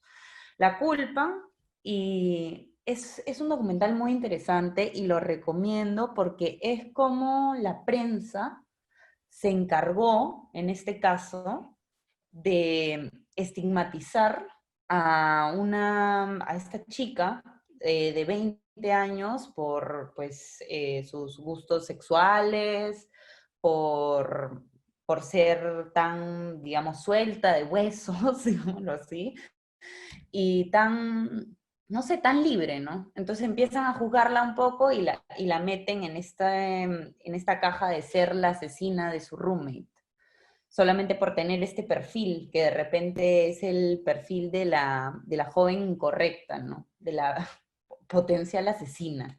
Entonces es un documental súper interesante porque tienes el punto de vista de ella, de este chico al que conoce en Italia, de un fiscal que es bastante mayor, y del fiscal del caso, ¿no? Y de un periodista. Y eso me parece que esos puntos de vista son interesantes, sobre todo de este periodista, de cómo muchas veces la información se manipula, ¿no? Dentro de la prensa, ¿no? O sea, para ganar pues espectadores, ¿no? Como si fuera un show, volver un show, ¿no? ¿Y qué pasa cuando una mujer es condenada como una asesina, ¿no? Sí, o sea, cómo se lleva mediáticamente eso, ¿no? Entonces, recomiendo ese documental porque desde ese punto de vista me parece muy interesante. Y bueno, mi otra recomendación es Desde mi cielo, de Peter Jackson. Bueno, Peter Jackson es el de la trilogía del Señor de los Anillos, que seguramente lo deben de conocer mucha gente por eso. Desde mi cielo generó, parece como mucha polémica dentro de la crítica, y bueno, supongo que por las expectativas que se debe haber tenido sobre esa película, después de que es el director del Señor de los Anillos, ¿no? Después de tener películas tan grandes. Desde mi cielo, a ver, es una recomendación que hago porque es una película sobre una chica de 14 años que sale un día de su casa, esto también sucede en los primeros minutos porque no quiero hacer spoiler, y la asesinan. La violan y la asesinan a los 14 años, un vecino. Y bueno, y la historia más o menos que empieza ahí, y, y es como la familia vive el duelo de un feminicidio, y también el tratamiento que se le da a este tipo de historias, de las que no tenemos muchas o que muchas veces caemos como de repente en lo melodramático. No estoy diciendo que no sea dramático, pero ver es súper dramático, pero encontrar de repente un tratamiento visual, o sea, de una forma potente, visualmente potente, y que también pueda ser algo que genere como empatía y reflexión. Entonces creo que es interesante mirarla y discutirla. No, no sé si es como mi película favorita de crimen, porque no soy una fanática de ver películas de crimen o policiales. Normalmente cuando las veo son en series, son los casos dentro de las series, pero creo que, como les digo, es una película para revisar y para pensar, ¿no? Y que visualmente tiene también un lado fantástico, interesante, tiene el cielo al que se va, que está como todavía no queriendo dejarlo terrenal, no queriendo dejar a su familia. Entonces, como este dolor del personaje también es como muy potente dentro de la peli, entonces sí recomiendo como les digo, verla y discutirla, ¿no? Eso. Ok, gracias, Andrea. Pierre, cuéntanos, por favor, ¿cuáles son tus dos opciones? Mis dos opciones para lo que es crimen, o thriller, ¿no? Sí, bueno, es crimen en realidad. Los dos, la primera es una que muy reciente, la pueden encontrar en Netflix ahora, que es American Made, la historia de Barry Seal con Tom Cruise, basada en la historia real de este piloto de aerolínea que se ve contactado por la CIA, y es la típica, o sea, es muy eficiente, es bastante clásica en su desarrollo visual, en guión, ¿no? A mí me gustó porque a mí me gustan todo tipo de películas, obviamente, y era el tipo de película reconfortante, ¿no? En el sentido de que casi sabemos lo que va a pasar, pero no importa porque el carisma de los personajes es muy fuerte, la historia es interesante, el hecho de saber que es basado en la vida real, de poder, hoy en día, esa maravilla, es una maravilla, Netflix, sobre todo en la situación en la que vivimos, pero hay un debate, ¿no? Hay gente que dice, pucha, Netflix como que es el anticine. A mí me parece que en la realidad hemos visto que al contrario, ha fomentado la curiosidad. Esta misma conversación hace que yo, bueno, terminando esto, seguramente voy a ver muchas de las recomendaciones que ustedes mismos han hecho y es tan fácil y genial, ¿no? O sea, podemos ver muchas cosas. Y acá, lo mismo, ¿no? O sea, nos hablan de un personaje, podemos inmediatamente ir a Google y ver, ¿no? En qué, también como cineastas es interesante ver dónde desviaron, ¿no? Para darle más, hacerlo más grande que la vida misma, ¿no? Hay obviamente cosas exageradas, comenzando por el casting, pero es una película que es eficiente y que habla, que tiene todos los ingredientes, ¿no? Una vez más, sí, es el cine de Hollywood en el sentido de que hablan de mil cosas y no sabes cómo, pero lo logran hacer funcionar, ¿no? Lo utilizan a bien de la película, hay acción, hay espías, hay una fotografía alucinante, un valor de producción increíble. También hay datos históricos, ¿no? Porque todo esto ocurre en medio de la guerra de los sandinistas. Es como un personaje, la estructura básica es finalmente la de siempre, ¿no? Es el héroe un poco atípico, ¿no? Es el antihéroe hasta cierto punto, pero como nuestro personaje se ve pues, catapultado en situaciones que son más grandes, que no, te preguntan, ¿no? Inmediatamente te identificas con la persona y dices, ¿qué haría yo en esa situación? Es ese tipo de película, ¿no? Y wow, pues esto es una montaña rusa de cosas, ¿no? Este personaje que comienza como piloto de aerolínea, es contactado por la CIA, luego es contactado por el cartel de Medellín, conoce a todas estas personas y se encuentra pues en es como un trío amoroso, pero en este caso pues es un trío de peligro entre los narcos, la CIA, los sandinistas, Noriega, ¿no? La administración, la Casa Blanca y todo, y bueno, ya no me voy a spoilear el final. Todo esto llevado de manera muy eficiente por Tom Cruise, que para mí, obviamente, lo obvio es pensar en su star power, ¿no? Desde que fue muy joven. Pero bueno, es una cosa, algunos cineastas que lo van a repeler un poco por ese mismo star power, pero yo también lo he visto en películas, o sea, hay dos actores que hay una razón, no es una coincidencia por la cual actores que ya no son tan jóvenes, ¿no? Ya tienen casi 60 años, 57 probablemente, Tom Cruise y Brad Pitt, más o menos la misma generación. Han habido muchísimos actores carismáticos, muchísimos guapos del momento, por así decirlo, ¿no? Que no sobrevivieron más allá de unas cuantas películas. Y cuando lo ves actuar, tanto a Tom Cruise como a Brad Pitt, te das cuenta que, bueno, ellos además del carisma que tienen algo más, ¿no? Son realmente actores increíbles, realmente, porque no sé, tiene esas cosas, ¿no? Uno de los mejores errores de Tom Cruise para mí es en Magnolia, por ejemplo, que es una película que me encanta y recuerdo su personaje hasta el día de hoy, ¿no? Y Brad Pitt también tiene personajes muy memorables. Entonces, ese es uno de esas actuaciones. No es la mejor de Tom Cruise porque sencillamente el papel tampoco es tan grande, tan sofisticado, pero creo que es un buen popcorn movie, vamos a decir, de gran valor de producción y honesto, ¿no? Bien hecho. La otra es Sweet Virginia. Sweet Virginia también es ya un poquito más intimista, un poquito más, tiene un poquito de sabor de Deliverance, ¿no? La típica película en que estamos en un lugar remoto, en este caso un lugar remoto de los Estados Unidos, personajes un poco más solitarios, es un poquito más mental, un poquito más realista, bueno. La historia de American Made es en gran parte realista. Realmente le sucedió esto a este personaje, pero es tan increíble que, bueno, uno tiene tendencia a imaginar que es una exageración. Aquí es un poco más intimista, es una película neo-noir, ¿no? Con sabores un poco de Hitchcock por momentos, pero también llevada, ¿no? De manera muy precisa, con actores muy carismáticos. Entonces, uno se da cuenta que realmente, de nuevo, con una dirección muy fina, una tensión muy bien manejada, Excelente, les recomiendo esta película también, que se llama Sweet Virgin.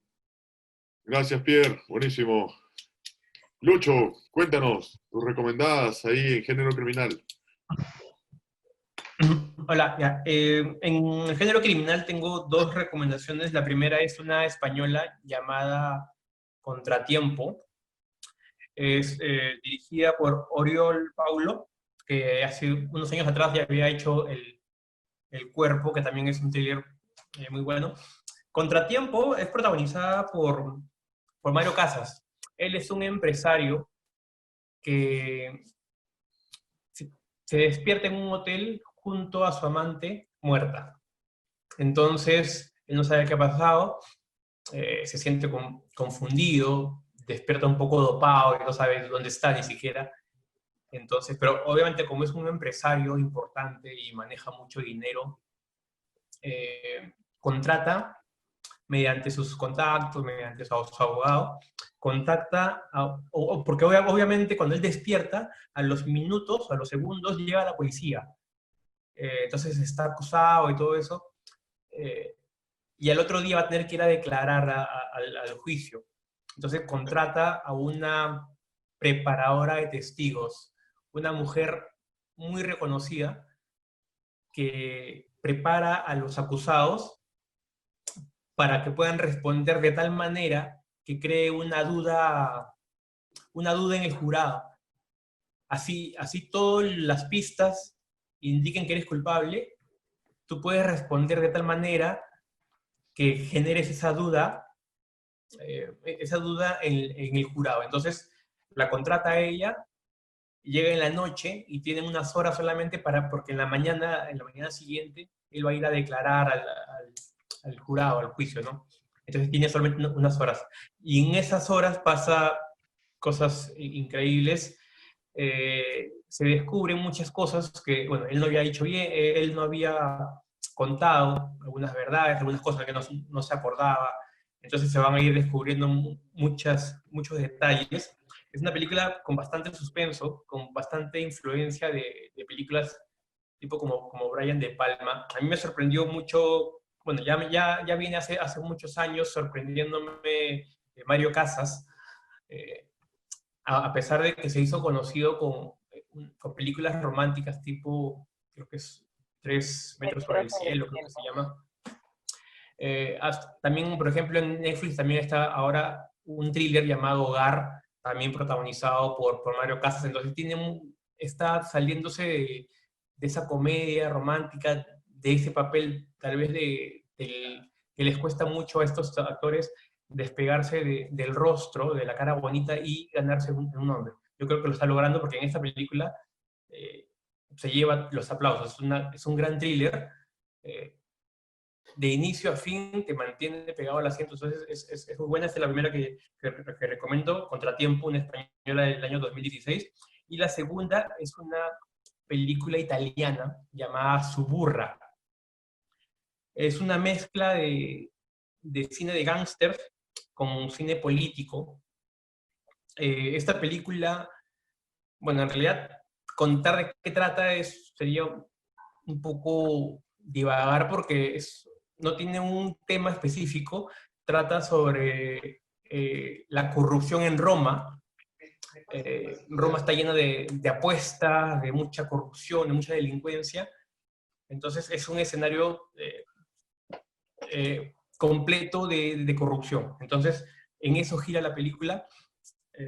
Es una película dirigida por Stefano Sollima, que también...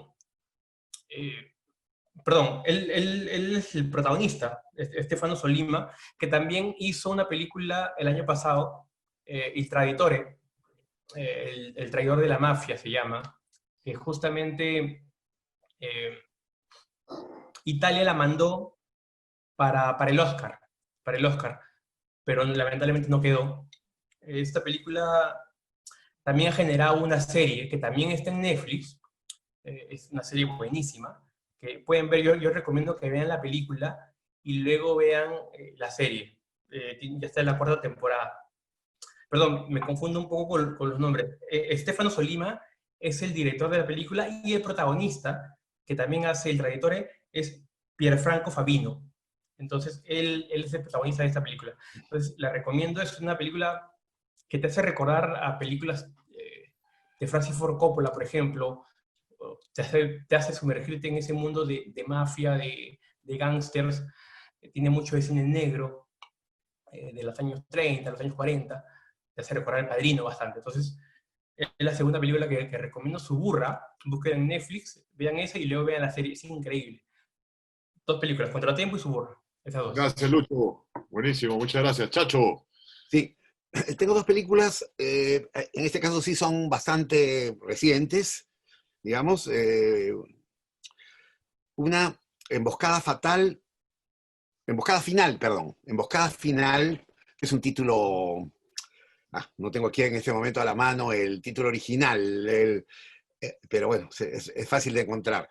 Es una película que está protagonizada por dos actores, dos veteranos muy buenos, de los más sólidos de su generación. Uno es Kevin Costner y el otro es Woody Harrelson. ¿No? Woody Harrelson es un actor estupendo, un actor de una enorme versatilidad, ¿no? Que puede hacer personajes perversos como otros absolutamente, digamos, no voy a decir buenos, pero con otros rasgos, con otras características contrarias a los villanos. Es una película que se quiso hacer durante mucho tiempo y que cuenta la historia basada en hechos reales, pero por supuesto con todas las libertades que el guión se permite, de los Rangers que persiguieron a los célebres Bonnie y Clyde. Bonnie y Clyde fue una pareja de ladrones de bancos en la Norteamérica de los años de la depresión económica, ¿no? Que robaban en un pueblo, en otro y en otro. Estos dos personajes fueron retratados en una película muy célebre que probablemente pues muchos de los que nos escuchan, nos ven, han visto, que se llama justamente Bonnie y Clyde. Fue un éxito en su momento con Warren Beatty y Faye Dunaway. Entonces, esta película, a su manera, es la versión de Bonnie y Clyde, pero desde el punto de vista de los policías perseguidores, ¿no? Allá eran ellos los protagonistas, acá son los policías. Es una película muy bien narrada, con una dinámica, digamos, indetenible, y con actuaciones pues muy sólidas. Los dos personajes, los dos perseguidores, que son prácticamente los que dominan, digamos, la parte interpretativa de la película, están muy bien. Ambos veteranos, ambos son los policías ya prácticamente jugando sus últimos cartuchos, digamos, ¿no? Jugando sus descuentos y, bueno, lo hacen muy bien. Es una película realmente de las mejores de policiales que he visto en los últimos tiempos.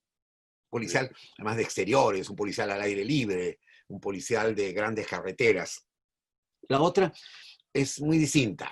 No es una película, es una película criminal, no policial, es una película más bien en el mundo de la estafa, y se llama Diamantes en Bruto, Uncut Gems, ¿no? Gemas no cortadas. Es una película de los hermanos Safdie que protagoniza Adam Sandler. Adam Sandler, como todos saben, y si no han visto esta película, es un actor que está identificado muy profundamente con la comedia. Es un actor de comedias. Y en este caso hace un rol dramático. Y hay que verlo para comprobar cómo actores cómicos, lo mismo ha sido el caso de Jim Carrey, por ejemplo, ¿no? Que ha tenido algunas interpretaciones dramáticas formidables. Entonces, Adam Sandler demuestra aquí que no es un actor para nada encasillado. Cuando mencioné el caso de Jim Carrey, no quiero decir que todos los actores cómicos puedan hacer papeles dramáticos. Seguramente, no seguramente, hay algunos para los cuales no están preparados, ¿no? Que están hechos, actores que están hechos solamente por la comedia, como hay otros que están hechos solamente para el drama.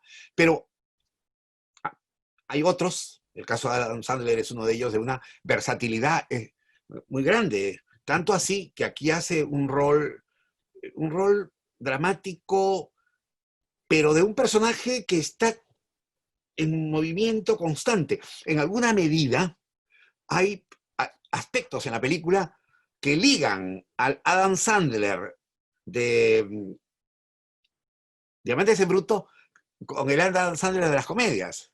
¿Cuáles? Esta cosa nerviosa, inestable, inquieta, que es constante en el personaje, ¿no? El hombre está como que no está tranquilo, además está amenazado, vive en una situación de riesgo. Entonces, lo que en otros casos es el conducto, digamos, para situaciones humorísticas, aquí es el conducto para una situación dramática, para una situación amenazadora en la que él se encuentra todo el tiempo, ¿no? Es un hombre, el ritmo de la actuación de Adam Sandler marca el ritmo narrativo de la película, ¿no? Esta cosa permanentemente ansiosa, inquieta, inestable. Entonces, es la otra película que recomiendo con entusiasmo. Creo que son dos muy buenas películas. Gracias, Chacho. ¿Qué tal? Yo tengo dos recomendaciones también dentro del género criminal. La primera es una película llamada Perdida, del año 2014, en inglés es Gone Girl. Es una película de género criminal dirigida por un especialista en este género, que es David Fincher, ¿no? Fincher, pues, tiene películas como Seven o Zodiac, ¿no? Digamos, alguien que domina el género criminal. Y en Perdida es una película interesante que tiene un misterio, tiene, bueno, como el nombre lo dice, hay un secuestro, a un aparente secuestro, no se sabe, desaparece la esposa del protagonista, ¿no?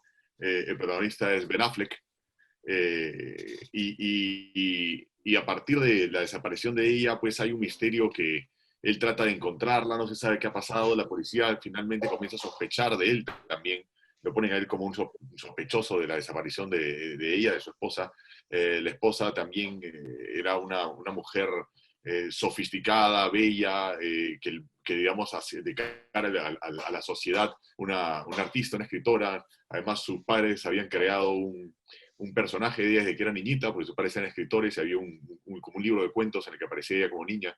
Entonces, una película que está hablando sobre temas interesantes como las apariencias, sobre lo que uno, digamos, espera de un personaje o cómo el personaje da una cara al público y lo que el personaje es realmente.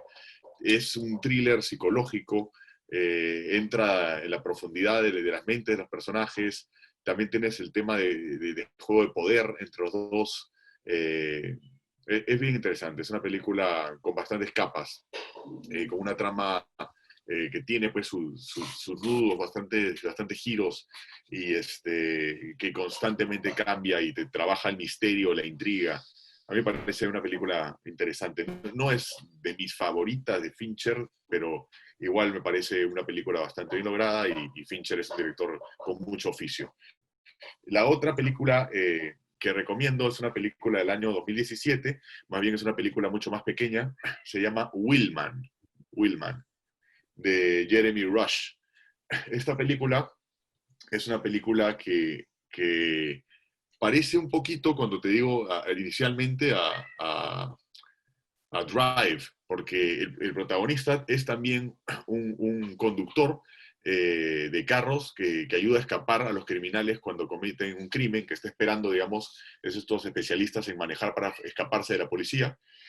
Pero a diferencia de Drive, esta película ocurre toda en una noche, casi en tiempo presente, casi en tiempo real. Él se da cuenta que ha sido estafado, el protagonista.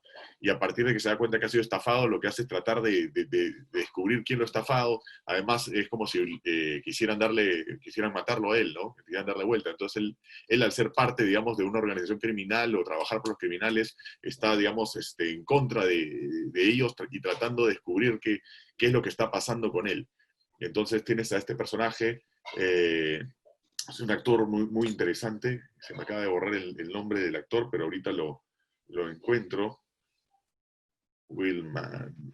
a ver, Frank Grillo, ¿no? Es un actor que protagonizó esta serie muy buena que se llama Kingdom. No sé si alguien vio la serie Kingdom, el que hacía de Kulina, de protagonista de la serie Kingdom. Entonces, una película, Willman, con mucho pulso, con mucha tensión, con persecuciones automovilísticas, con suspenso. Es una película que no para, que te agarra y todas de noche, todas en una noche. Y digamos, con mucha atmósfera, suspenso, misterio, persecución. La recomiendo. Es una película, como les digo, que se siente un poco como que no es una gran producción, sino más bien es una película de una producción más reducida, ¿no? No tiene grandes estrellas a nivel de actores. Bueno, Frank Grillo es un actor conocido, pero tampoco pues, es una estrella, eh, pero que te atrapa y te mantiene, digamos, en el filo del asiento toda la película, con este misterio que está, con esta pesquisa que le está siguiendo a lo largo de la trama y con estas secuencias de acción y persecución. Bien, con eso pasamos a nuestro último género, para terminar, que es la comedia, ¿no? Y comienza Andrea a recomendarnos sus películas de comedia. Bueno, usualmente no encuentro comedias que me gusten mucho en Netflix. De hecho, habían algunas que ustedes habían recomendado y traté de no repetir. Sin embargo, creo que estas comedias son lo que yo diría como las clásicas y de repente todos ya las han visto. Pero creo que es importante, o bueno, a mí que las he vuelto a ver últimamente, que son Super Cool o conocida como Superbad y Clueless, son dos películas que, a ver, son ya casi consideradas de culto, sobre todo Clueless, que tiene más tiempo, que es de los 90, pero que con el tiempo maduran, ¿no? O sea, yo la vi casi que en mi adolescencia y la he vuelto a ver hace poco, las dos las he vuelto a ver hace poco, y, nada, y realmente me han gustado mucho más, han madurado mucho en mí. Entonces, a ver, les empiezo contando un poco de por qué les recomiendo Super Cool o Superbad, porque la pueden encontrar de las dos formas. Eh, a ver, es una película de Greg Motola, escrita por Seth Rogen y Evan Goldberg, que son estos dos guionistas, aparecen también en la película, y los dos personajes son casi que basados en su amistad. La película va de un grupo de 3 amigos que han sido invitados por las chicas de sus sueños del último año escolar a una fiesta. Y la responsabilidad que tienen ellos tres es conseguir el alcohol para la fiesta. Entonces, hay un montón de cosas, como no quiero hacer spoilers, no les voy a contar, pero que pasan en el transcurso de esta búsqueda de alcohol, ¿no? Es una película muy divertida, que refuerza mucho la amistad de estos 3 chicos. Es la verdad muy graciosa, es simple, o sea, tiene una simpleza que hace que sea, creo, divertida y que sea tan valorada también. Y tiene una mirada adolescente también que a mí me parece particular, porque muchas veces estas películas de comedia se alejan de eso, ¿no? Te cuentan historias adolescentes, pero de repente no sientes, no lo vives tanto, ¿no? Siento que con Super Cool pasa mucho esto, ¿no? Que hay una mirada adolescente, incluso en la propuesta visual también sucede, que hay momentos donde ellos mismos se imaginan cosas que podrían pasar y en realidad no están pasando, entonces se juega con el lenguaje visual. Entonces, nada, recomiendo esa película, es muy divertida para ver en este momento. Así la hayan visto, creo que cuando la vuelves a ver, te vuelves a reír o te ríes más. Y bueno, es una recomendación pues para ver entre amigos o entre familia, con quienes vivas o solo. Es una película muy divertida para cualquier día de la semana. Y la otra película que recomiendo es Clueless, de Amy Heckerling, que es una película de los 90. Trata sobre una chica que está en la secundaria en Estados Unidos, es de estas típicas historias de high school, y es una chica obsesionada con la moda y con cómo se ve, muy, a ver, digamos que plástica, y al mismo tiempo tiene una situación familiar muy complicada. Y yo creo que, a ver, lo interesante de esta película, o de volverla a ver, o de verla por primera vez, es que marca una época, es como un icono pop. Y tiene esta mezcla de pop rock, la tecnología recién entrando, la moda, la adolescencia, el tratar de verte de cierta forma, el tratar de generar amistades por las formas en las que se ven, y es una película que habla finalmente de cómo eres por dentro, ¿no? Y de ser valorada por dentro. Y también es muy simple. Creo que tiene un mensaje muy interesante para las chicas adolescentes, los chicos adolescentes, incluso viéndola ya más grande y mirando hacia atrás, y es una película de verdad muy divertida y que para este momento pues es considerada de culto porque es un icono pop, ¿no? Es como un chick flick icono pop. Entonces la recomiendo, también es muy divertida. Y ya, esas son mis recomendaciones de comedia. Gracias, gracias Andrea. Pierre, ¿cuáles son las tuyas? Bueno, yo soy un poco como Andrea, también tengo dificultad de encontrar comedias así que me marquen mucho en Netflix. Extrañamente, bueno, hay cosas obviamente, pero el género de comedia creo que es difícil. Hay mucha gente que dice que es uno de los géneros más difíciles, ¿no? Es posible, y puede que esa sea la razón, ¿no? Hay muchísimas comedias que, bueno, te sacan una sonrisa por aquí, hay un gag tal vez que sea bueno por acá, pero es difícil mantener esa emoción todo el tiempo. Entonces, yo he escogido, para variar un poquito, un one-man show, ¿ok?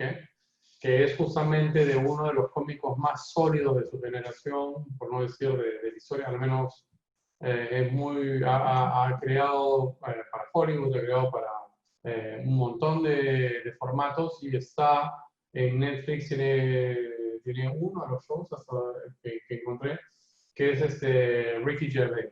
Ricky Gervais para mí, bueno, tiene la encarnación del humor inglés, que al menos para mí personalmente de todas las formas de humor es uno de los más potentes, ¿no? Mucho humor negro, muy sarcástico, y también lo escogí un poco porque es muy controversial, o sea, no siempre es controversial, obviamente su fondo de negocio es la controversia, lo recordamos seguramente como presentador en los Oscars y repartiendo muchísima leña a los directores y a los actores de Hollywood, lo que fue muy, muy divertido, ¿no? Y este show en particular es Ricky Gervais Humanity. Entonces, para los que conocen a Ricky Gervais es más de lo mismo, ¿no? Es muy bueno en lo que hace. Tiene muchos shows muy distintos, de gran variedad.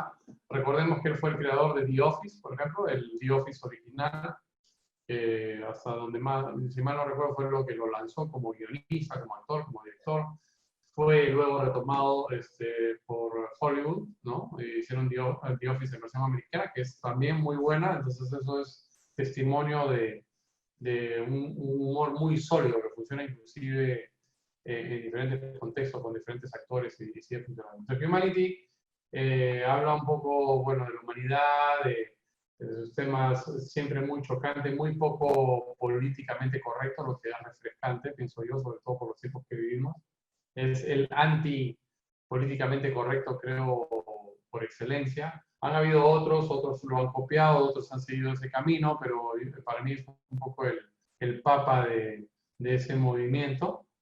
Y se refleja, creo, en este show en particular. Entonces, para los que vayan a ver este show, que tiene un porcentaje de 47, vamos a decir 50% en Rotten Tomatoes, porque me sorprendió en realidad, porque a mí me encantó, pero no me sorprende porque justamente es bastante brutal con lo políticamente correcto, y cuando leo las críticas son esencialmente viscerales, ¿no? O sea, la gente que no se ha reído porque literalmente lo ha odiado a ese punto de repeler las cosas que él dice, ¿no? Entonces, para aquellos que lo aprecian, lo van a apreciar particularmente más que de costumbre, y para aquellos que lo odian, que también son muchos, lo van a odiar particularmente mucho. Hay otro material, ¿no? Como The Office, por ejemplo, o Extras, para aquellos que les gusta el cine, también los recomiendo de Ricky Gervais, que es muy bueno, pero es un poquito más tranquilo, un poco menos brutal, ¿no? Este show, sí, este One Man Show es bastante brutal. Y la otra es el otro lado del espectro, algo un poco más suave, que no da risa así a morirse de risa, es más situaciones inverosímiles y situaciones, es hay un poquito de drama tal vez, pero es muy ligero, pero sobre todo, más que comedia, o sea, definitivamente es cómico, pero Es sobre todo una película ligera que creo que todos necesitamos en estos momentos, de vez en cuando, y protagonizada por Tom Hanks, se llama Un holograma para el rey. Es un nombre un poquito así exótico, hay locaciones exóticas, la historia es un poquito fuera de lo común también, no tanto en los personajes, son bastante suaves, no ocurre nada muy extremo, pero yo se los recomiendo sobre todo para calmar un poco la ansiedad, tal vez, puede ser, ¿no? La comedia ayuda bastante con eso y protagonizada por Tom Hanks, que es un poco, ¿no? El personaje, tanto el actor como el ser humano, ¿no? Es increíble también cuando uno conoce un poquito el ser Tom Hanks. Tom Hanks salvará al mundo, ¿no? Entonces ahí siempre hay un poco ese tema, ¿no? Desde Forrest Gump, de nuevo regreso a eso para aquellos ya que quieren aprender cinematografía, lo preciso del casting de ese tipo de roles, ¿no? O sea, realmente para mí Tom Hanks desde los años 80, desde que era muy joven hasta ahora, no lo recuerdo de un rol en el que no sea pues finalmente el héroe o el antihéroe americano, pero es el que salvará al mundo, ¿no? En Apolo 13 salvará al mundo, en Forrest Gump es, bueno, es un héroe tonto, pero igual, o sea, todo lo que toca es oro, y aquí es un poco lo mismo, ¿no? No te puedes sentir mal al ver a Tom Hanks. En Castaway también todo termina saliendo bien. Y creo que tuvo un solo rol de villano, o sea, no sé, tal vez ustedes se acuerdan de algún otro rol de villano de Tom Hanks, que fue en, creo, Lady Killers, de los hermanos Coen, que es una buena película también con él, y debe ser, creo, el villano más dulce del mundo, ¿no? O sea, tienes que realmente cuando Tom Hanks está en la pantalla todo va a estar bien. Y creo que en estos momentos que vivimos es reconfortante, ¿no? Y para que vean que la realidad se junta mucho a la ficción, no sé si saben, Tom Hanks fue diagnosticado con COVID hace unas semanas. Es verídico, ¿no? Estuvo aislado en Australia, donde creo que estaba filmando o estaba a punto de filmar, estuvo con su esposa, internado varias semanas. La gente estuvo muy preocupada por él, finalmente todo salió bien. Obviamente, es Tom Hanks, es indestructible.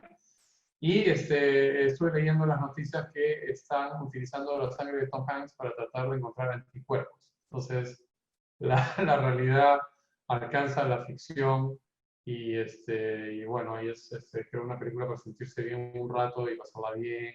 Y no es una comedia muy crazy, muy loca, pero te sientes bien y es definitivamente el soldado Ryan, ¿no? Es el capitán que quisieras tener a tu lado cuando las cosas están mal. De que les recomiendo esas dos películas. Ok, gracias, Pierre. Lucho, ¿cuáles son tus recomendaciones de comedia de Netflix? Bueno, antes quería acotar de lo que dijo Pierre, que me hizo acordar un meme de Tom Hanks, que dice, nunca viajes con Tom Hanks, ¿no? Porque le pasa, se queda varado, que llega a una isla, se va al espacio y se pierde. Pero siempre sobrevive, siempre sale bien al final. Exactamente, ya. Bueno, va a pasar a mis recomendaciones. Igual quiero hacer una introducción. Para mí, por ejemplo, el cine de terror actualmente no necesariamente debe ser el cine que te haga temblar, ¿no? O que te mueras de miedo, sino que un buen guión, una buena historia en cine de terror, ya para mí encaja como una gran película de terror. Y pasa igual con la comedia. No hace falta, para mí, matarte de risa para hacer una buena comedia. O sea, yo no necesito reírme a carcajadas para que encaje una buena comedia. Y justo por eso he elegido estas dos, que encajan perfectamente en lo que estoy diciendo. La primera es Frances Ha, dirigida por Noah Baumbach, que, bueno, es el director de Historia de un matrimonio, que Pierre la recomendó. Y esta película está protagonizada por Greta Gerwig, que fue la directora de Mujercitas. Su ópera prima, bueno, recién dirige, pero ella ha actuado por varios años e incluso ha trabajado varias veces con Noah. Noah también, bueno, ya tiene una firma especial en sus películas, que son los diálogos inteligentes, ¿no? Los diálogos ingeniosos. Ya lo demostró con The Meyerowitz y Stories, donde también está Adam Sandler, que por ahí también lo han mencionado. Esta película es del 2012, Frances Ha, una película filmada en blanco y negro que me recuerda mucho a las películas de Woody Allen. Justamente también está ubicada en Nueva York. Frances es una joven protagonizada por Greta Gerwig, una joven que estudia baile, es bailarina, pero no es muy buena en eso. Entonces, la película se encierra en el esfuerzo y en la lucha por ganarse un nombre, por luchar por sus ideales y por lo que quiere, ¿no? Es una película bastante sencilla, pero muy ingeniosa. El guión es increíble. Justamente Greta Gerwig colabora en el guión, también lo escribe junto a Noah. Entonces es una película que los diálogos, aunque bueno, visualmente es bastante sencilla, pero en lo que es guión, en lo que son los diálogos, la historia es fascinante. También, bueno, es divertida y también tiene cosas de melancolía, pero yo la recomiendo muchísimo. Es del año 2012, y la segunda película es Whisky, una película uruguaya del año 2004. Esta película ganó el premio a Mejor Guión en el Festival de Cine de Lima, cuando se presentó aquí. También ganó el premio del jurado en Cannes, ganó el premio Goya a Mejor Película Extranjera, o bueno, se le llama iberoamericana.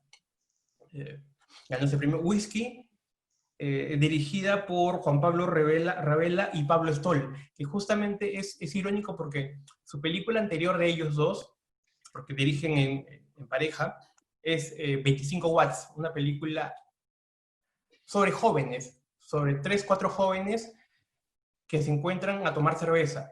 Whisky, por el contrario, es una película con personas, con adultos mayores. ¿De qué trata? El dueño de una fábrica de medias, de calcetines, va a recibir la visita de su hermano de Brasil. Entonces, él tiene un poco de recelo con su hermano porque su hermano es el triunfador de la familia. Entonces viene y no quiere sentirse mal, que le ha ido mal en la vida, y le pide a una de sus trabajadoras de la fábrica que se haga pasar por su esposa. Obviamente no hay no sale explícitamente eso, pero ya se sobreentiende porque ella va a la casa y incluso le da un anillo de compromiso, se toman fotos para fingir que están casados. Pero esta pareja ficticia, antes de eso, antes de fingir esto, no se hablaba mucho. Entonces es una relación de ellos de jefe a empleada, aunque tiene bastante confianza, es una relación bastante incómoda. Entonces, al ser pareja es mucho más incómoda. Casi toda la película es un silencio bastante incómodo, bastante áspero. Llega la mujer supuestamente a la casa y duermen en camas separadas, no se tocan, es un poco bastante incómodo esa parte, pero es una historia bastante sencilla, al igual que la anterior que recomendé, pero te sumerge poco a poco en la vida de ellos. El hermano de Brasil, el dueño de la fábrica y la mujer tienen 3 tipos de soledad distintas. Entonces aparte que es una comedia, obviamente no te matas de risa, pero es una comedia bastante ingeniosa, pero también es un retrato de 3 tipos de soledades. Entonces es una película que yo la recomiendo, ha ganado bastantes premios y definitivamente es una de las mejores películas que yo he visto en Latinoamérica. Esas 2, Frances Ha y Whisky. Gracias, Lucho. Chacho, ¿cuáles son tus recomendaciones de comedia? Antes de hacer las recomendaciones, que en realidad voy a ser muy breve, lo que quiero decir es que estos géneros de los que estamos haciendo recomendaciones son en realidad supergéneros. Son como grandes, digamos, constelaciones, donde hay una serie de modalidades. Lo que acaba de decir, por ejemplo, Lucho, la comedia es muy variada. Entonces, va desde la comedia más disparatada, de la comedia más alocada, lo que algunos llaman la comedia de cómicos, ¿no? Hasta formas pues muy sutiles de comedia, como el caso de la película que él acaba de las dos, en realidad las dos. Son comedias muy atípicas, ¿no? Francis Ha o Whisky. Lo mismo pasa con el fantástico. Por ejemplo, las películas que recomendó Andrea, pues son películas muy atípicas dentro del fantástico. Son casi películas, diríamos, tangenciales o marginales. No entran de frente. Lo que da cuenta de la amplitud que tienen los géneros, las grandes matrices genéricas, digamos. Y otra cosa, por supuesto, es que la película, los géneros cada vez más se tocan o se combinan, se entremezclan, ¿no? Entonces hay películas que son muy difícilmente reductibles a un solo género, ¿no? ¿No? Hay como una confluencia de géneros. Bueno, eso quería decir inicialmente, para luego hacer mis recomendaciones. También me ha costado trabajo, quiero decir, encontrar, tal vez porque no hay muchas, lo que podríamos llamar una comedia típica o pocas, ¿no? En la programación de Netflix. Las que yo he escogido son dos. Ligeramente Embarazada, que es una película de Judd Apatow, que es del equipo de Motola, Greg Motola, el director de la película Superbad, que es una película estupenda también, que mencionó Andrea. Son de los más talentosos directores de la comedia, pero de una comedia reflexiva, ¿no? Bad, por ejemplo, es una comedia un poco amarga. Es una comedia, además, muy vista desde el punto de vista de la mujer, muy crítica de esta obsesión, digamos, sexual de los adolescentes norteamericanos y de otras partes también, por supuesto, y no solo de los adolescentes. Se cosifica a la mujer, ¿no? La mujer como objeto placentero y poco más que eso. Y ligeramente Embarazada, digamos, es una variante de lo que llamaríamos comedia romántica, que también es todo un subgénero dentro del género de la comedia, ¿no? Con Seth Rogen, que es uno de los buenos actores de la comedia norteamericana contemporánea, y Katherine Heigl, y es una comedia con esta dimensión reflexiva, humanista, que va, pues, como quería señalar al comienzo, vamos a decir, mucho más allá de lo que se podría pensar como una comedia reidera. Lucho lo dijo muy bien, ¿no? Una buena comedia, en el mejor de los casos, puede producir algunas sonrisas, pero no tiene por qué producir necesariamente carcajadas. La otra película que recomiendo es ¿Quiénes son los Miller?, que es más divertida, digamos, en el sentido cómico de la palabra, ¿no? Sobre una supuesta familia, que no lo es, un grupo de personajes totalmente diferentes entre sí, que son embarcados en un plan para trasladar droga de México a Estados Unidos. Y por supuesto, ocurren una serie de situaciones absolutamente curiosas y algunas de ellas inverosímiles. La figura más conocida en el reparto es Jennifer Aniston, ¿no? Y no es una gran película, no es una película, probablemente hubiera recomendado a otra y recomendaría en mayor medida que esta, por ejemplo, de las que he visto, de las que ustedes han recomendado antes, a Francis Ha, por supuesto, y a Superbad, sin la menor duda. Pero es bastante divertida y muy apropiada para esta ocasión. Más bien, quiero terminar mi intervención diciendo que me llama la atención de que Netflix no incorpore más comedias, e incluso, ya directamente, comedias reideras, en esta época, en este periodo, ¿no? Donde creo que se necesitaría una cantidad mayor y más variada de comedias. Habría que, desde aquí, desde nuestro pequeño espacio, hacer ese pedido. Gracias, Chacho. Bien, yo en mi lista también tenía ¿Quiénes son los Miller? Where the Millers, ahí hemos concluido, Chacho. Sí, como dices, es una comedia ligera, divertida, ¿no? Con situaciones extremas, muchos gags, ¿no? Constantes que es para pasarla bien, ¿no? Es una película divertida, digamos, no es pretenciosa, tampoco es una película que pretende tener un valor artístico, pero digamos una película para pasarla bien, con buenas actuaciones, con un guión ingenioso, con gags muy bacanes. Así que nada, recomendable. La otra película que recomiendo es, en inglés se llama Scout Guide to the Zombie Apocalypse, ¿no? Pero la han traducido como A la mierda con los zombies. ¿Okay?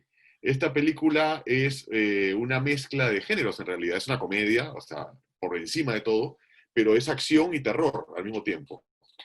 Es comedia del absurdo, ¿no? Tienes a tres adolescentes que son scouts, pero que, digamos, uno de ellos, como el más bonachón, ¿no?